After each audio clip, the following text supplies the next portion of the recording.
Clipper plugins are all over the place these days. There are so many to choose from, but do they actually sound different? And if yes, is it worth paying $200 or more for it? We will find out in this video. In mixing and mastering, clippers are used to shave off the peaks of transient material, to gain more headroom while maintaining or even increasing the perceived loudness of the original sound.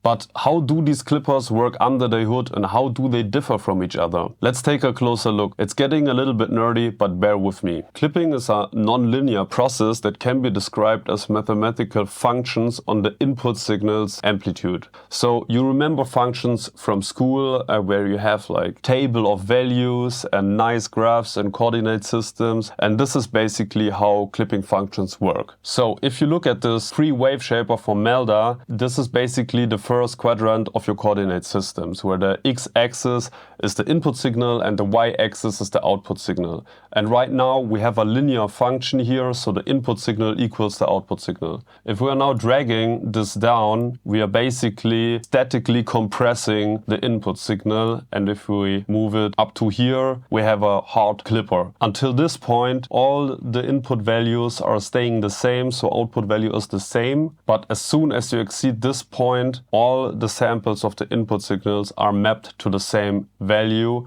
resulting in the chopped off peak of the sine wave amplitude. And this is basically generating upper harmonics, third order harmonics. And if you even increase the input signal more, you see the sine wave is getting more and more like a square wave. What you also can see here, you get below here even more distortion, and this is actually aliasing. And this happens if the upper harmonics exceed the Nyquist frequency here, which is 20K in my project. And this is why oversampling and anti-aliasing is very important when it comes to clipping. When I put here, for instance, 4 times oversampling, you can see already that most of the aliasing is getting rid of. So what is then soft clipping? Soft clipping is basically if you introduce a knee, so like a soft transition from the threshold to the actual ceiling of the clipping function. As you can see, the edges here towards the peak are rounded off, which also changes the upper harmonics. So we get less upper harmonics in the high frequencies with the rounded off edges. Yeah, so we have less harshness here. So if I bypass this, we have -6 dB. If I activate the clipper, we have -9, so we have 3 dB of gain reduction. If I remove the knee, we still have 3 dB of gain reduction, but we have more upper harmonics here, so a more harsh sound. So today we want to compare this free clipper we just built ourselves with the free WaveShaper plugin, the well-known standard clip from Spectra Audio, which is around $25, and the 2 very expensive clippers, Ash by Acoustica Audio and Goldclip by Schwabe Digital, which are both more than or around $200. Jumping into Spectra Layers Pro here, we see again our sine wave, and if we zoom in, we also see all the sample values here, and you see the actual amplitude value here in the normalized form. And I also have bounced Ash, standard clip, gold clip, and our hard clip WaveShaper with the -3 dB gain reduction as well, and put it here as separate layers into Spectra layers. And we will now compare all these hard clip versions with the different clippers and if there is any difference. So as you can see here, this is our -6 dB peak, and the actual wave shape form is clipped to 9 dB. And below here in the spectrograph, you see the third order harmonics added. Now let's add the Ash. So basically it looks pretty much the same. We also have all the odd order harmonics added here, and they're matching up, and also the curve is matching up. So if we zoom in, you can see actually that there are slightly different. -0.008, this is Ash, this is our WaveShaper, but it's the same value, it's just jumping around, I don't know. So maybe it's even more in the decimals somewhere, a slightly difference, which is not even shown here. So I don't assume that this makes any difference at all. Standard clip, gold clip, all matching up. If you zoom in more and more, here are actual differences. So this is the value of gold clip, -0.111.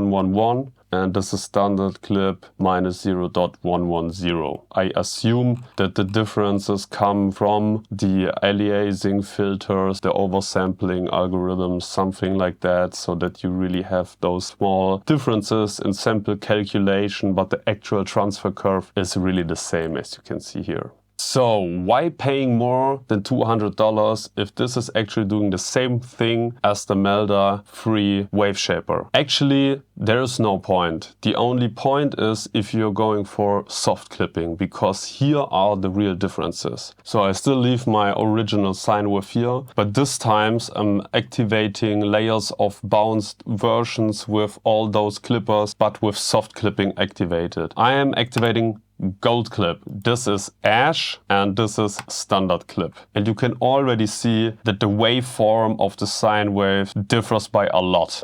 These are the different colors. You can see that actually the upper harmonics are quite different with all these clippers, meaning this, they definitely will sound different. Alright, it's getting crowded on the screen, but I have here Gold Clip, I have Standard Clip and I have Ash, and we're running sine waves through all of them. That's the only way to really compare them, because if you run complex signals through them, you don't really see shit with an analyzer. But we will later on test them on a drum loop and try to hear the differences. Let's first activate Gold Clip. You have 3 different transfer curves you can choose from with Gold Clip. You have hard, which is the hard clipping, and with gold and alchemy turned off, this is really the same as the Melda WaveShaper, and you have 2 different soft clipping transfer curves as a baseline. You have the classic and you have the modern curve. But the magic of the Gold Clip is basically with the gold processing, which is described as static compression processing. If you increase the gold, and you also have like 2 different transfer curves for the gold processing itself, you're rounding off the edges of the waveform even more. So you have a smoother transfer curve. As you can see here, if you increase the gold, the harmonics and the higher frequencies are decreasing, the lower order harmonics are increasing. And then let's look at standard clip. We have the soft clip pro here, so this is one option for a transfer curve, and we have the soft clip classic. Let's compare it. So this is hard. This is how the upper harmonics look like, so a lot of high frequency harmonics. Now I use the soft clip pro, and it looks slightly different than the classic one. So you have 2 options here for the transfer curve. With Ash, actually, you have a hell lot of different, so to say, hardware AD converters with different transfer curves to choose from. So you have 24 models of different transfer curves. And I actually use the first one, so the default one, which is, I think, also a model of the Lavery converter. So this is hard.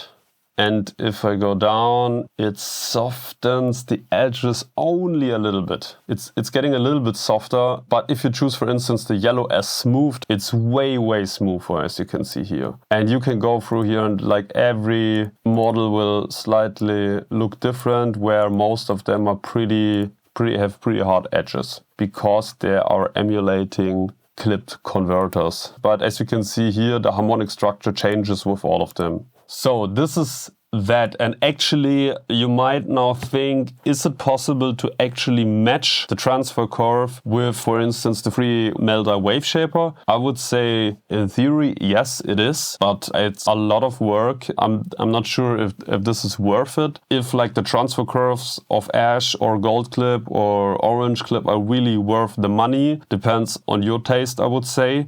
Alright, let's test all 4 plugins on a drum loop and see if we can actually hear any differences between those plugins.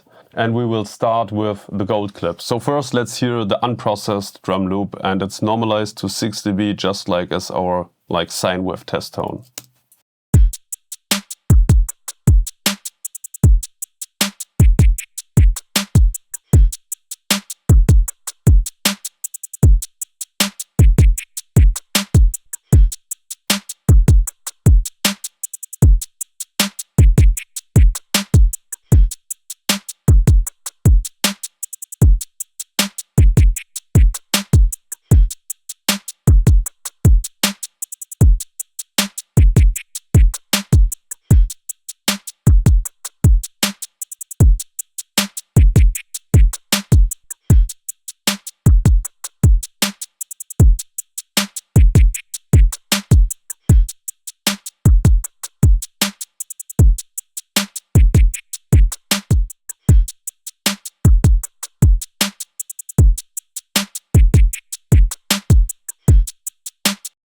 So what is my conclusion? There are definitely differences between soft clipping algorithms or transfer functions, and if you are after a certain sound, it definitely makes sense to test a couple of soft clipping plugins and compare them to each other.